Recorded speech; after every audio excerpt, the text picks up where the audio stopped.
Doctor Bhimrao Ambedkar, जिन्हें बाबा साहब के नाम से भी जाना जाता है, भारतीय इतिहास में एक महान व्यक्तित्व हैं। भारतीय संविधान के मुख्य शिल्पकार होने से लेकर दलित वर्गों के लिए समानता और सामाजिक न्याय की लड़ाई लड़ने तक भारतीय समाज में उनके अपार योगदान को प्रत्येक वर्ष 14 अप्रैल को भारत में डॉक्टर भीमराव अंबेडकर जयंती के रूप में मनाया जाता है। 14 अप्रैल 2024 को स्वतंत्र भारत के सबसे दूरदर्शी नेताओं में से एक डॉक्टर भीमराव अंबेडकर जी के जन्मदिन के अवसर पर बाबा साहब डॉक्टर भीमराव अंबेडकर का प्रारंभिक जीवन और शिक्षा।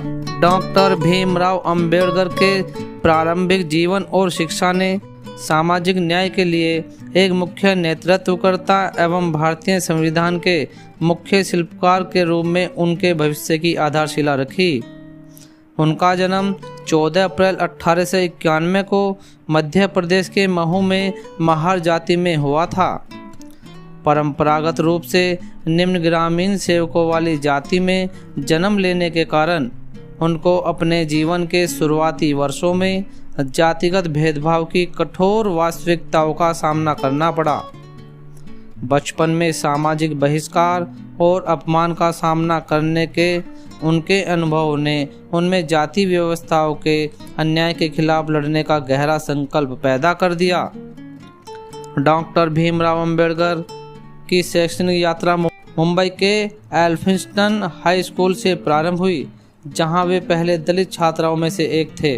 भेदभाव का सामना करने के बावजूद उन्होंने शैक्षणिक रूप से उत्कृष्ट प्रदर्शन किया, जो उन्हें एल्फिंस्टन कॉलेज से न्यूयॉर्क के कोलंबिया विश्वविद्यालय तक ले गया। कोलंबिया विश्वविद्यालय उनके जीवन के लिए परिवर्तनकारी सिद्ध हुआ। वहां उन्होंने समाजशास्त्रियों और अर्थशास्त्रियों के कार्यों के साथ साथ स्वतंत्रता, समानता और बंधुत्व के सिद्धांतों से अवगत हुए, जो बाद में उनके दृष्टिकोण का आधार बन गए।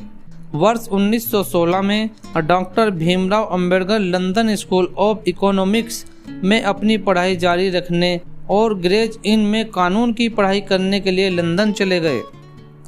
डॉक्टर भीमराव अंबेडकर के द्वारा दलित अधिकारों की वकालत।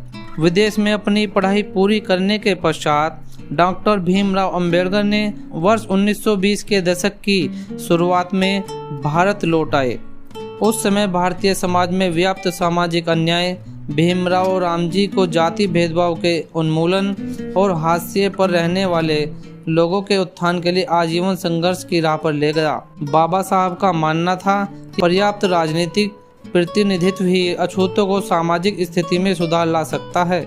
इसलिए उन्होंने अपने समाचार पत्रों, सामाजिक सांस्कृतिक मंचों और सम्मेलनों के माध्यम से अछूतों को संगठित करना शुरू कर दिया। 1924 में डॉक्टर भीमराव ने दलितों के बीच शिक्षा को बढ़ावा देने और उनकी सामाजिक आर्थिक स्थिति में सुधार लाने के उद्देश्य से बहिष्कृत हितकारी सभा की स्थापना की। उन्होंने दलितों की चिंताओं को आवाज देने के लिए मूक नायक, मुख्य नेता, बहिष्कृत भारत और समता जनता जैसे कई पत्रिकाएं भी शुरू की।